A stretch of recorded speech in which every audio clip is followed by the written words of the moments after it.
ibadah online beberapa bulan ini, aku percaya pasti dimanapun kalian berada, kalian memiliki kabar yang luar biasa. Haleluya. Yuk sekarang aku mau ajak kita buat meninggalkan aktivitas kita sejenak.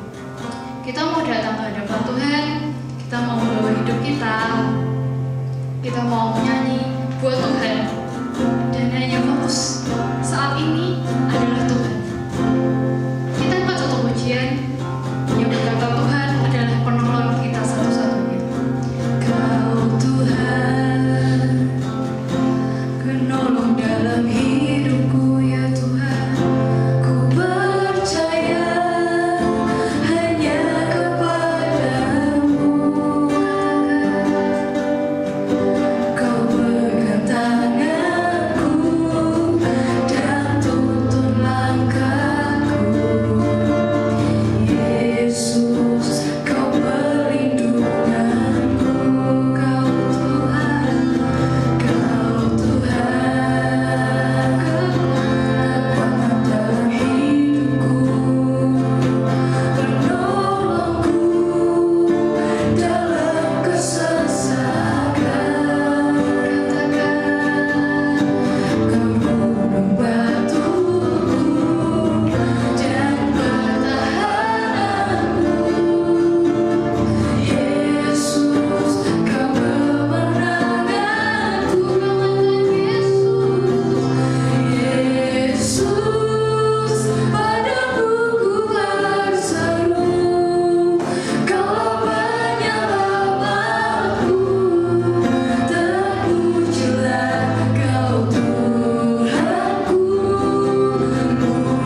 Dan siapa yang percaya bahwa Tuhan itu selalu bersama dengan kita?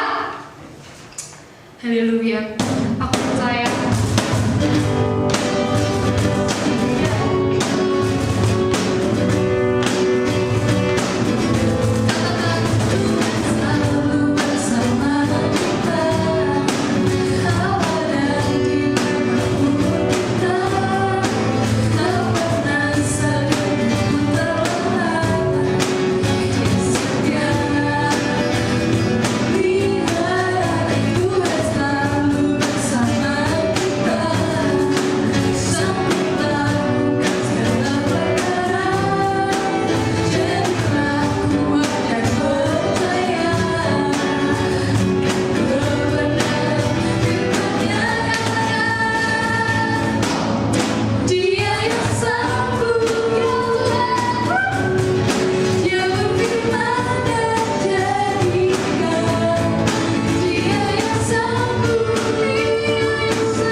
Sekarang dipersilakan buat duduk kembali. Kita cari tempat yang paling nyaman, di mana kita bisa fokus untuk mendengarkan firman Tuhan.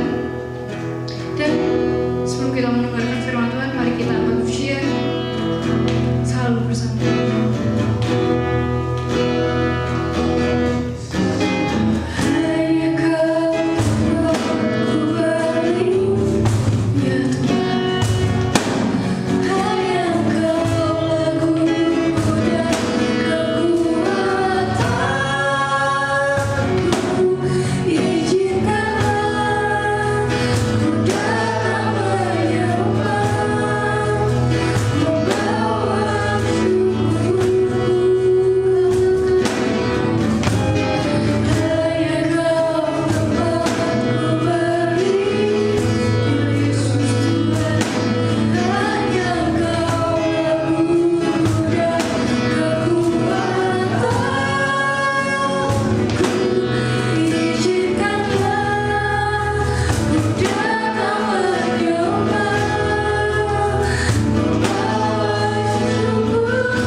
Ya, shalom saudara semua dimanapun kita berada. Kita akan berdoa untuk sebelum kita menerima berkat firman hari ini. Terima kasih Tuhan, kami sungguh bersyukur untuk kesempatan yang masih Kau berikan. Kami masih boleh beribadah bersama-sama Tuhan. Kami percaya dimanapun kami berada, kuasa tetap dapat menjamah hidup kami, mengubahkan hidup kami. Dan sebagai mau terima firman-Mu, Tuhan Yesus, kami berdoa Kau mengurapi setiap kami dengan urapan yang baru, dan biarlah kami memiliki tanah hati yang subur hingga firman boleh tertanam dalam tanah hati yang baik itu. Terima kasih Bapa, mampukan hamba-Mu juga untuk menyampaikan isi hati-Mu dalam nama Tuhan Yesus Kristus. Haleluya. Amin. Haleluya. Shalom. Dimanapun saudara berada, saya mengucapkan shalom dan sejahtera buat kita semua. Nah, saya kasih Tuhan, hari ini saya mau ajak kita melihat ada satu istilah zaman now, ya, zaman sekarang yang cukup unik, yaitu sobat Miss Queen. Ya, sobat Miss Queen. Ungkapan ini katanya berawalnya dari Twitter katanya. Ini adalah sebagai ungkapan yang menunjukkan kesamaan dalam ketidakmampuan untuk membeli satu barang mewah atau bermerek seperti baju, sepatu, tas keluaran terbaru, atau juga satu ungkapan yang menunjukkan kesamaan ketidakmampuan untuk memiliki gaya hidup tinggi seperti yang diperlihatkan oleh para selebgram di media sosial. Jadi seringkali ketika melihat ada selebgram membeli barang yang di luar jangkauan, kemudian biasanya ada netizen yang berkata, apakah daya kita yang hanya mampu melihat wahai sobat Miss Queen. Nah, itu baik. Pakainya di situ, sobat Miss Queen. Miss Queen itu artinya ya miskin ya, saudara mesti tahu semua. Nah, kata Miss Queen atau miskin meskipun dipakai sebagai gurauan atau guyonan, tetapi saya percaya tentu kata ini bukanlah suatu kata yang ingin kita alami dalam hidup kita. Mungkin sebagian besar pendapatnya sama dengan saya. Siapa yang mau hidupnya miskin? Nggak miskin deh, Miss Queen. Tetap nggak mau saudara ya. Ya kalau bisa milih tentu kita akan milih untuk, ya tentu saja nggak bisa ya jangan miskin ya, jangan Miss Queen. Cukup ya puji Tuhan, berlimpah apalagi haleluya saudara.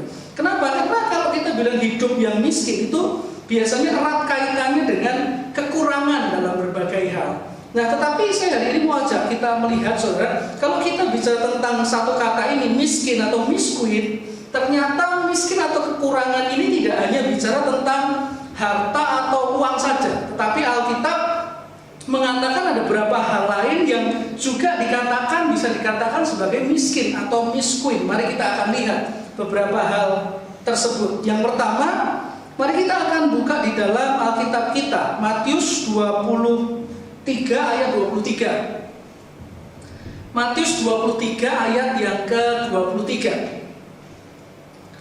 Firman Tuhan berkata, celakalah kamu hai ahli Taurat dan orang-orang Farisi, hai kamu orang-orang munafik, sebab persepuluhan dari selasih, adas manis dan jintan kamu bayar, tetapi yang terpenting dalam hukum Taurat kamu abaikan, yaitu keadilan dan belas kasihan dan kesetiaan. Yang satu harus dilakukan dan yang lain jangan diabaikan. Nah, yang pertama kita berkata tentang miskin kasih, saudara, atau Miss Queen kasih, saudara.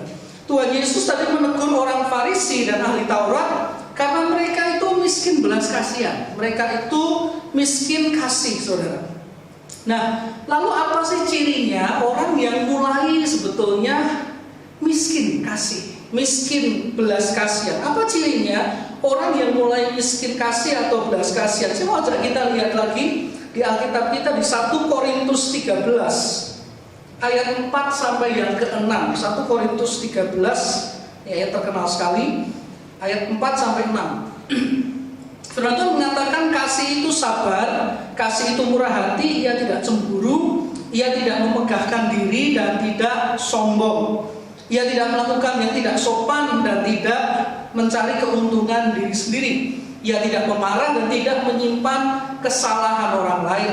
Ia tidak bersuka cita karena ketidakadilan, tetapi karena kebenaran. yang menutupi segala sesuatu, percaya segala sesuatu, mengharapkan segala sesuatu, dan sabar menanggung segala sesuatu. Nah, dikatakan di ayat-ayat tadi kita bisa lihat bahwa ciri-ciri orang yang miskin kasih, yang pertama adalah mulai tidak punya yang namanya kesabaran, saudara. Mulai tidak punya yang namanya kesabaran. Contohnya apa? Mulai tidak sabar nunggu waktu Tuhan bekerja. Mulai tidak sabar nunggu orang lain berubah, saudara. Ya, jengkel, gak sabar, saudara. Mulai tidak sabar hidup sebagai anak Tuhan. Kenapa? Banyak tantangan, banyak aturan, saudara. Sedangkan mungkin ada anak Tuhan yang banyak maunya sendiri. Jadi gak sabar, saudara. Kehilangan kesabaran. Mulai tidak memiliki kesabaran. Ciri kedua, mulai tidak murah hati. Kasih itu kan murah hati. Nah, orang kekurangan kasih, dia akan mulai tidak murah hati. Sama seperti orang Farisi dan ahli Taurat tadi. Ya, mereka tidak lagi murah hati kepada sesamanya. Yang ketiga adalah mulai suka cemburu. Cemburu itu dalam arti iri, atau mulai sering membandingkan diri dengan orang lain, saudara. Ya, mulai sering membandingkan diri dengan orang lain, iri, saudara. Nah, ada orang-orang yang gitu, merasa Tuhan kok gak adil ya, itu kok bisa gitu, saya kok gak bisa. Ya, atau lihat orang lain lebih maju, kita merasa iri gitu ya, kita gak terima gitu. Nah, ini juga yang dilakukan oleh orang Farisi dan ahli Taurat. Dan karena mereka iri dengan Tuhan Yesus, sampai akhirnya mereka menyalibkan Tuhan Yesus. Gara-gara apa? Iri, saudara. Cemburu, iri. Kemudian ciri berikutnya orang mulai kekurangan kasih adalah mulai suka sombongkan diri. Meskipun mungkin hanya di dalam hati saja, saudara. Orang Farisi dan ahli Taurat itu salah satu yang terkenal, yang ditegur Tuhan dalam hidup mereka adalah mereka suka doa keras-keras agar didengar orang. Yang menunjukkan apa? Kesombongan yang ditutupi dengan kegiatan agama, saudara. Jadi ciri orang kalau mulai kehilangan kasih itu biasanya sombong hatinya. Termasuk juga suka merendahkan orang lain, meskipun cuma di dalam hati, merasa dirinya yang terbaik, terganteng, gitu, tercantik, terhebat, gitu, terpantas. Soalnya aku digemari orang ya pantes tau ganteng, nah misalnya gitu, saudara. Misalnya gitu, pantes tau ganteng, nah misalnya gitu, mulai sombong itu nih, saudara. Lalu apa cirinya? Mulai suka hal-hal yang nggak sopan, hal-hal yang memalukan, yang najis-najis lah, saudara, yang kotor-kotor gitu lah, itu tanda orang mulai kehilangan kasih, itu seperti itu. Lalu yang keenam, cirinya adalah mulai suka cari keuntungan diri sendiri. Bagus sekali Alkitab terjemahan bahasa Inggris mengartikan dengan me first, atau artinya aku duluan pokoknya. Aku sek gitu, bahasa Jawa kan gitu. Aku duluan, aku sek pokoknya. Kesenanganku sek, kepuasanku sek, mauku sek, kehendakku sek. Nyamanku dulu gimana? Kesenangan Tuhan ya nanti dulu, kesenangan orang lain apalagi. Ya, pokoknya aku dulu, keuntunganku dulu. Ini juga disebut sebagai orang yang egois. Ya, egois. Yang ketujuh, ciri orang mulai kehilangan kasih atau mulai miskin kasih adalah mulai suka marah-marah. Bahkan seringkali marah-marahnya itu nggak jelas, saudara. Apa-apa marah, apa-apa salah, saudara. Dan banyak hal mulai tidak berkenan di hati kita. Kita mulai jadi orang yang sering bete. Ya, jadi gampang apa-apa sedikit marah. Yang kedelapan, cirinya adalah mulai suka dendam. Simpan kesalahan orang lain. Terjemahan lain mengatakan keep the score of the sins of others. Artinya apa? Ya, kurang lebih artinya adalah suka mengingat-ingat, dihitung tuh kesalahan orang dalam hidupnya, dihitung satu-satu. Lalu berkata, oke, mulai sik 1-0. Enteni bae. 1 hari nanti tak balas. Deluki wae. Nek ketemu ning dalan. Nah, ya. Satu hari ada seorang anak kecil. Dia habis lihat foto pernikahan orang tuanya. Terus orang tuanya datang, ngelus kepalanya berkata, besok kalau kamu menikah, siapa yang kamu undang di resepsi pernikahan? Anak kecilnya bilang, semua saya panggil, kecuali mama dan papa. Loh, kok gitu? Kenapa kok mama papa nggak dipanggil? Nah soalnya dulu waktu mama papa menikah resepsi saya juga nggak dipanggil, nggak ada tuh di foto. Nah oleh gitu, saudara, aneh-aneh aja gitu. Ya dendam seperti itu, saudara, yang aneh-aneh, saudara. Lalu apalagi sini yang ke-9, orang kalau miskin kasih itu mulai suka dengan ketidakadilan. Artinya apa? Mulai suka dengan kejahatan. Pikiran jahat, gimana jatuhin orang, omongan jahat, perbuatan jahat, saudara. Orang kalau kasihnya mulai hilang, miskin kasih, itu mulai kayak gitu, saudara. Omongannya jahat, sikapnya jahat, pikirnya jahat, saudara. Ya seperti orang Farisi dan ahli Taurat tadi, dikatakan mengabaikan keadilan dan kesetiaan. Oleh Tuhan Yesus berkata, mereka mengabaikan keadilan dan kesetiaan, sehingga akhirnya sikapnya menjadi jahat di mata Tuhan. Bayangkan, mereka ini ahli Taurat, ya orang Farisi, tahu kebenaran, tahu firman. Tapi apa yang mereka pikirkan ketika mereka lihat Tuhan Yesus? Gimana caranya bunuh ini orang? Gimana caranya nyingkirin ini orang? Bayangkan, bisa sampai seperti itu. Tahu firman, dia hamba Tuhan. Kalau sekarang mungkin kita bisa bilang ini pendeta, tapi mikirnya gimana cara bisa bunuh ini orang? Gimana cara bisa bunuh Yesus? Pikir kejam. Kenapa? Miskin kasih, saudara. Jadi ini ciri-ciri orang kalau mulai jadi miskin kasih tadi, seperti yang Yesus katakan kepada orang-orang Farisi dan para ahli Taurat. Nah, apakah ada yang sikap seperti ini yang hari-hari ini mulai kita alami dalam hidup kita, saudara? Ya, jadi yang pertama, miskin itu bisa berwujud yang namanya miskin kasih. Nah, bagaimana supaya kita tidak miskin kasih? Tidak miskin kasih. Pertama, belajar untuk jadi berkat buat orang lain. Ya, orang yang di sekitar Anda lah. Mungkin sebelah Anda, jajain masalah ini, kalau dijak makan gitu ya. Jajain, saudara. Mungkin begitu ya, saudara. Atau gimana lah, mulai jadi berkat ketemu orang lain. Jadi kasih, nah, saudara, jadi berkat. Belajar menabur apa yang kita miliki untuk orang lain, atau menabur pada pekerjaan Tuhan. Dan mintalah tuntunan Tuhan supaya kita bisa belajar untuk memiliki sifat-sifat kasih dalam hidup kita. Jadi yang pertama, miskin juga bicara tentang miskin kasih. Yang kedua, miskin berkaitan juga dengan apa? Mari kita kembali ke Alkitab kita di Yakobus 1 ayat yang ke-5. Firman Tuhan mengatakan, tetapi apabila di antara kamu yang kekurangan hikmat, hendaklah ia memintakannya kepada Allah yang memberikan kepada semua orang dengan murah hati dan dengan tidak membangkit-bangkit, maka hal itu akan diberikan kepadanya. Hal kedua yang berhubungan dengan miskin, yaitu miskin hikmat atau miskin hikmat tadi, kekurangan hikmat atau tidak cukup hikmat untuk menghadapi kehidupan ini. Nah, apa contoh orang yang mengalami miskin hikmat? Contohnya yang pertama gini, kalau belajar susah mudeng. Belajar itu susah mudeng. Jadi mungkin harusnya pakai roti penghafal Doraemon gitu, saudara. Tempelin gitu dimakan baru dia ngerti. Kalau diajari nggak mudeng terus, nggak bisa mudeng, saudara. Susah banget. Dan kemudian setelah tidak mudeng, dia juga kemudian tidak tahu harus berbuat apa. Ada orang yang, aku kok nggak mudeng ya?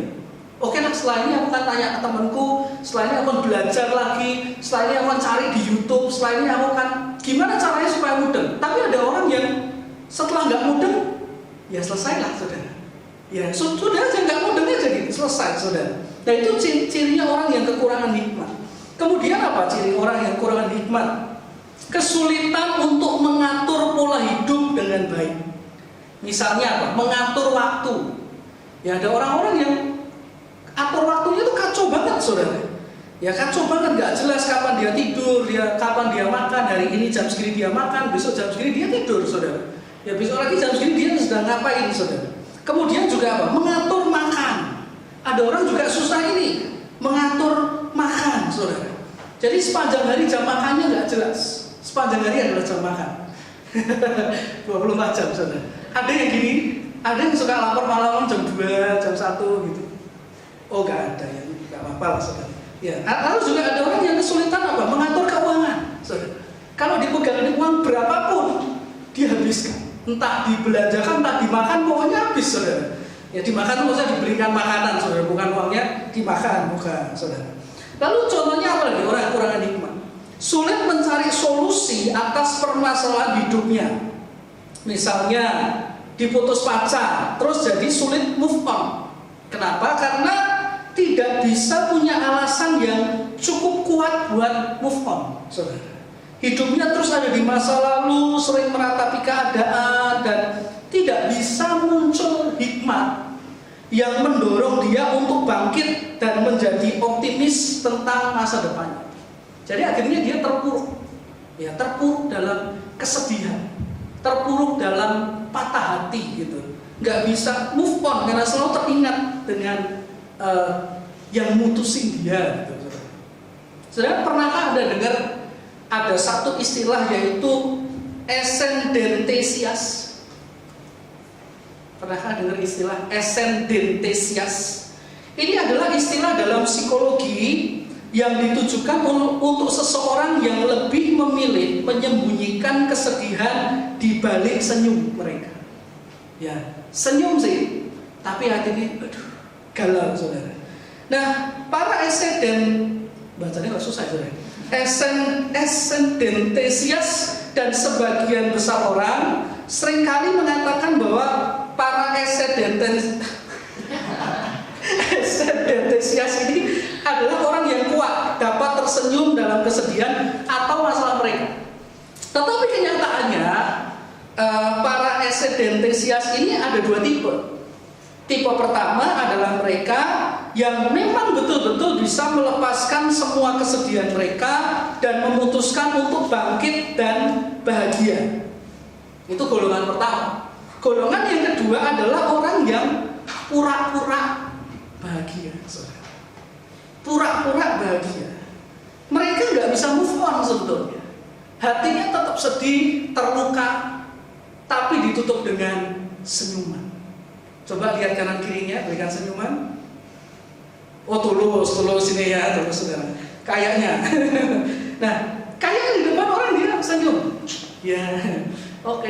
Tapi ketika dia sendiri, terpuruk lagi. Ketika dia sendiri yang terngiang-ngiang lagunya adalah aku terjatuh dan tak mampu bangkit lagi, ya. Aku tenggelam dalam lautan luka dalam. Setelah itu tidak bisa pulang. Loh, kenapa? Karena kan kata berikutnya aku tersesat dan tak tahu arah jalan pulang. Jadi kalau dia pergi nggak bisa pulang. Ya, kecuali dia install GPS dia bisa pulang, saudara. Saya nyanyi gitu. Aku tanpamu butiran debu. Gitu. Jadi rasanya masa depannya itu sudah ambiar gitu. Harapan hidupnya sudah kelam. Tapi kalau ketemu orang senyum. Iya, nggak apa-apa kok, baik. Begitu saya rumah gue nangis ya. Di Jepang ada satu pepatah berkata gini, kita itu manusia, pepatah mereka berkata, kita manusia itu punya 3 jenis wajah. Coba lihat kanan kirinya, ada berapa wajah? Ada 3 jenis wajah. Yang pertama adalah wajah yang kita tunjukkan pada dunia. Dan ini seringkali wajah yang terbaik, dengan balutan mungkin make up, filter, saudara, ya, ditunjukkan di dunia dan orang-orang lain. Yang kedua adalah wajah yang kita tunjukkan kepada keluarga dan teman dekat kita.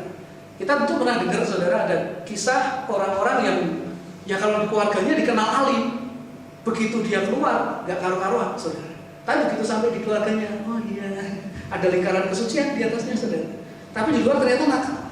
Dan yang ketiga itu adalah wajah yang kita tunjukkan pada diri kita ketika kita sendirian. Ya, ketika nggak ada orang, ketika kita cuma sendirian. Nah, itulah wajah yang ketiga. Nah, jadi yang kedua itu, saudara, contoh dari orang kurang hikmat adalah tadi sulit mencari solusi atas permasalahan hidupnya. Kemudian yang contoh berikutnya, orang yang miskin hikmat adalah tidak bisa lepas atau melarikan diri dari godaan dosa. Alkitab mengatakan satu hal yang menarik sekali di Amsal 22 ayat yang ketiga. Di sana Alkitab berkata, kalau orang bijak melihat malapetaka, bersembunyilah ia. Tetapi orang yang tak berpengalaman berjalan terus lalu kena celaka, saudara. Dan ini diulang dengan kalimat yang sama di Amsal 27 ayat 12. Sama persis, kalau orang bijak melihat malapetaka, bersembunyilah ia. Tetapi orang yang tak berpengalaman berjalan terus lalu kena celaka. Nah, perhatikan kalau Anda lihat di ayat-ayat tadi dikatakan ada orang bijak, ada orang bodoh. Menurut saudara, apa yang membedakan orang bijak dan orang bodoh? Apanya? Apanya? Satu bijak, satu bodoh. Bedanya apa? Bedanya? Hikmatnya, saudara. Orang bijaksana, orang yang punya hikmat. Jadi ketika dia lihat godaan dosa, ada bahaya. Ya, kalau orang yang bodoh melihat dosa, tidak menghindar, tapi jalan terus. Karena apa? Tidak punya hikmat untuk berkata tidak kepada dosa. Contohnya kalau kita lihat dalam Alkitab adalah Yusuf. Ketika dia melihat dosa, ya ada godaan dari tante Potifar, dia melihat dosa dan dia bisa lihat dosa itu sebagai bahaya dan dia menolak untuk berbuat dosa. Bahkan kalau kita baca Alkitab, dia punya dua alasan, dia punya hikmat untuk punya dua alasan. Yang pertama adalah alasan moral. Dia berkata kepada istri Potifar bahwa kamu adalah istri majikanku. Bagaimana mungkin aku berbuat dosa dengan kamu? Secara moral dan secara rohani dia juga punya alasan. Dia berkata ada Tuhan yang melihat hidupku. Dia sadar ada Tuhan melihat semua yang dia lakukan sehingga Yusuf takut untuk berbuat dosa. Nah, ini hikmat, saudara. Hikmat untuk bisa lepas atau melarikan diri dari godaan dosa. Tetapi ada orang-orang yang ketika diperhadapkan dengan dosa sudah tidak ada lagi hikmat. Moto petang istilahnya, saudara. Yang keluar di pikirannya hanya pokoknya enak dan senang, gas, saudara. Udah gitu aja. Ya, atau pokoknya senang angkut gitu, saudara. Cuman gitu aja, saudara. Jadi dia nggak punya hikmat untuk menolak dan lari dari godaan dosa. Seperti misalnya Simpson, ketika dia lihat dosa, nggak pernah tuh Simpson dikatakan kemudian si wanita itu dia pukul dengan kekuatannya, dihancurkan, enggak. Dia malah kalah, saudara. Nah, lalu bagaimana kita bisa mengatasi miskin hikmat ini, saudara? Alkitab tadi mengatakan di Yakobus 1 ayat 5 yang kita baca di awal, tetapi apabila di antara kamu ada yang kekurangan hikmat, hendaklah ia memintakannya kepada Allah yang memberikannya kepada semua orang dengan murah hati dan dengan tidak membangkit-bangkit, maka hal itu akan diberikan kepadanya. Ayat tadi mengatakan kalau miskin hikmat, ya mintalah kepada Allah, sumber segala hikmat itu yang akan memberi dengan murah hati kepada mereka yang meminta kepadanya.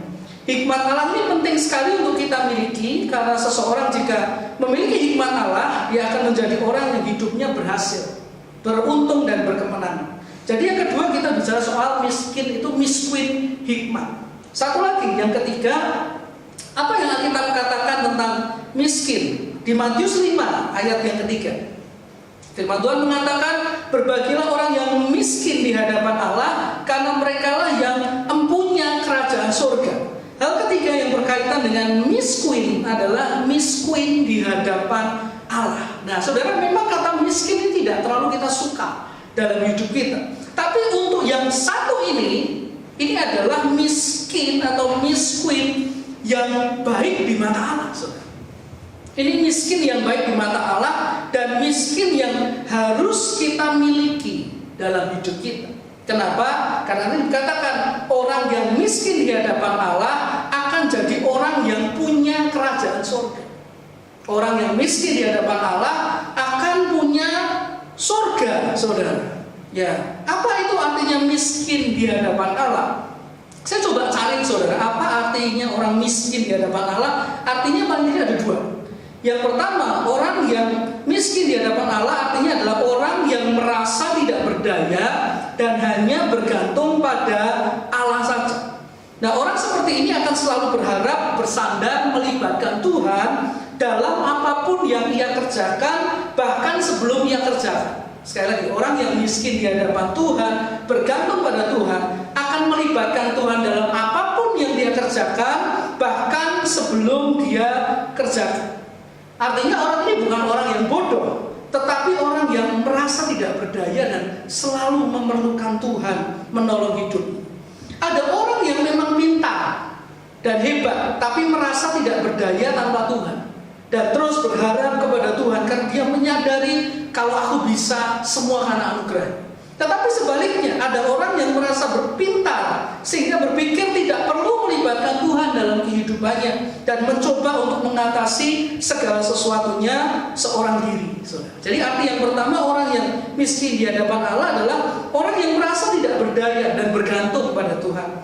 Yang kedua, artinya adalah orang yang tahu bahwa mereka mempunyai kebutuhan rohani. Ini arti yang kedua, orang miskin di hadapan Tuhan menyadari mereka memiliki kebutuhan rohani. Jadi otomatis mereka akan cari pemenuhan untuk kebutuhan rohani mereka.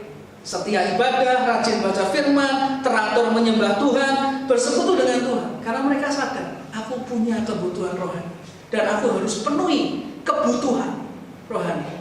Kebutuhan rohani, saudara, bukan cuma nek pas pengen, bukan, tapi menjadi kebutuhan. Nah sebaliknya, orang yang merasa tidak punya kebutuhan rohani, tentu saja waktunya dipakai banyak untuk memuaskan jasmaninya saja dan tidak memperdulikan kebutuhan rohani.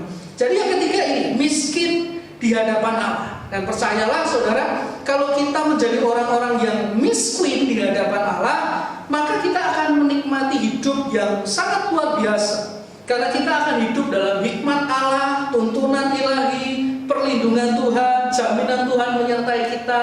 Dan dikatakan tadi orang miskin di hadapan Allah akan memiliki surga. Nah, saudara kasih Tuhan, ini firman Tuhan yang Tuhan ingin kita dengar bersama. Kalau hari-hari ini kita sudah merasa jadi sobat miskin, ya, dalam arti miskin kasih, miskin hikmat, mari berdoa datang kepada Tuhan. Dan satu hal yang Tuhan ingin kita miliki dalam hidup kita adalah miskin di hadapan Allah, yaitu sikap yang sangat rindu hidupnya terus dipimpin Tuhan, merasa tidak berdaya, merasa tidak mampu tanpa Tuhan, dan selalu ingin hidup menyenangkan hati Tuhan. Nah, saya berdoa firman Tuhan ini boleh jadi rema buat hidup kita, saudara, dan biarlah nama Tuhan dipermuliakan. Amin. Mari kita berdoa. Terima kasih Tuhan, kami sungguh bersyukur buat firman-Mu ini. Biar Tuhan kami didapati tidak miskin kasih, tidak miskin hikmat, tetapi kami boleh hidup sebagai orang-orang yang miskin di hadapan Tuhan, yang selalu mengandalkan Engkau, bergantung dan berharap kepada Engkau senantiasa. Terima kasih Tuhan untuk firman-Mu, biar firman boleh menjadi rema buat kami semua. Dan aku juga berdoa dimanapun Tuhan anak-anak-Mu berada, mereka yang mendengarkan firman ini, yang mengikuti ibadah ini, biar berkat-Mu menyertai mereka semua, biar berkat-Mu Tuhan melindungi, menjaga Tuhan, perlindungan-Mu nyata atas hidup mereka, dan mereka boleh senantiasa hidup Tuhan menyenangkan hati-Mu. Terima kasih Tuhan, kami selesaikan ibadah kami hari ini di dalam nama Tuhan Yesus Kristus. Haleluya. Amin. Haleluya. Tuhan memberkati kita semua. Amin.